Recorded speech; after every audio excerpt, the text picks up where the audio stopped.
Hello friends, today we will study about the class 10th chapter, that is control and coordination. In this first topic is nervous system, animals nervous system.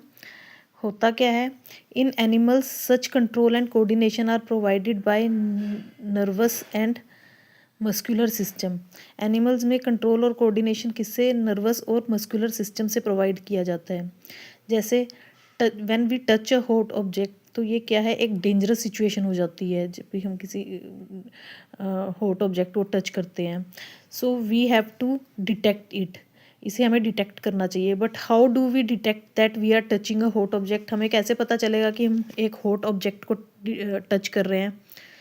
जो information है, all information from our environment is detected by specialised tips of nerve sales.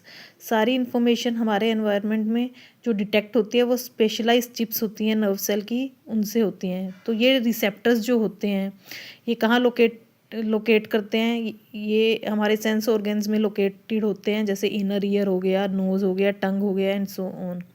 So gustatory receptors, दो type के receptors हैं, gustatory and olfactory. Gustatory receptors will detect taste while olfactory receptors will taste smell. Smell को जो test करते हैं वो olfactory receptors करते हैं और गस्टेटरी रिसेप्टर्स करते हैं टेस्ट को डिटेक्ट.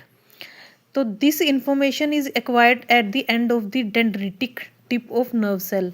ये इंफॉर्मेशन कहाँ पर एक्वायर होती है, डेंड्रिटिक टिप जो होती है नर्व सेल की, उसके एंड पर. जैसे कि ये and sets of a chemical reaction that creates electrical impulse. और एक केमिकल रिएक्शन को सेट ऑफ करती है जो क्रिएट करती है इलेक्ट्रिकल इम्पल्स को. और ये इम्पल्सिस ट्रेवल करती हैं डेंड्राइट जो होता है सेल बॉडी के अंदर, उससे लेकर कहाँ तक, अलोंग दी एक्सोन. ये देखो, ये हमारे पास एक सेल बॉडी है, इसके अंदर ये न्यूक्लियस है, ये डेंड्राइट है, ये एक्सोन्स हैं और ये नर्व एंडिंग है. तो इन्फॉर्मेशन जो इम्पल्सिस हैं वो ट्रैवल करती है डेंड्राइट से कहाँ पर, एक्सोन की तरफ. और these electrical impulses sets off the release of some chemicals. और ये इलेक्ट्रिकल इम्पल्सिस कुछ केमिकल्स को रिलीज करती हैं. These chemicals cross the gap or synapse. ये केमिकल्स क्या करते हैं, क्रॉस करते हैं गैप को और स्टार्ट करते हैं इलेक्ट्रिकल इम्पल्स को इन दी डेंड्राइट. डेंड्राइट के अंदर इलेक्ट्रिकल इम्पल्स को स्टार्ट करते हैं ऑफ नेक्स्ट न्यूरॉन, दूसरे न्यूरॉन की. तो this is the general structure of, ये एक जनरल स्ट्रक्चर है of how nervous impulses travel in our body. अब क्या है, it is thus no surprise that nervous tissue is made up of an organized network of nerve cells or neurons. तो हमें पता चल गया कि जो नर्वस टिश्यू है वो किससे बना होता है, एक ऑर्गेनाइज्ड नेटवर्क है जो नर्व सेल से और न्यूरॉन से बना होता है. और जो किस चीज़ में स्पेशलाइज है, for conducting information via electrical impulses from one part of the body to another. जो इलेक्ट्रिकल इम्पल्सिस की फॉर्म में एक पार्ट से दूसरे पार्ट की तरफ इन्फॉर्मेशन को भेजती हैं. अगर हम इस फिगर को दोबारा देखें ध्यान से, तो इसमें हमें क्या क्या आइडेंटिफाई करने हैं, न्यूरॉन के पार्ट्स आइडेंटिफाई करने हैं. कौन सा पार्ट, फर्स्ट पार्ट वो आइडेंटिफाई करना है वेयर इन्फॉर्मेशन इज एक्वायर्ड, जहाँ पर इन्फॉर्मेशन एक्वायर होती है.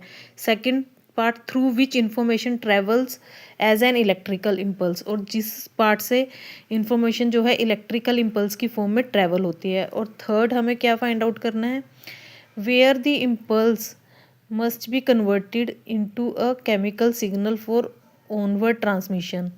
कि कहाँ पर जो इम्पल्स है वो कन्वर्ट होती है केमिकल सिग्नल से. पहले तो केमिकल सिग्नल ही होता है ना, केमिकल सिग्नल से इनटू कहाँ पर इंफॉर्मेशन जो है वो केमिकल सिग्नल में कन्वर्ट होती है फॉर ऑनवर्ड ट्रांसमिशन. आगे के ट्रांसमिशन के लिए केमिकल सिग्नल में कहाँ पर इंफॉर्मेशन जो है कन्वर्ट होती है. तो ये चीज़ें हमें फाइंड आउट करनी है. तो ये हमारे पास था एनिमल्स के अंदर का नर्वस सिस्टम. तो आई होप आपको समझ आया होगा. Thank you for watching. अगर कोई डाउट हो तो आप पूछ सकते हैं. Thank you for watching. Please like, share and subscribe my channel. Thank you very much.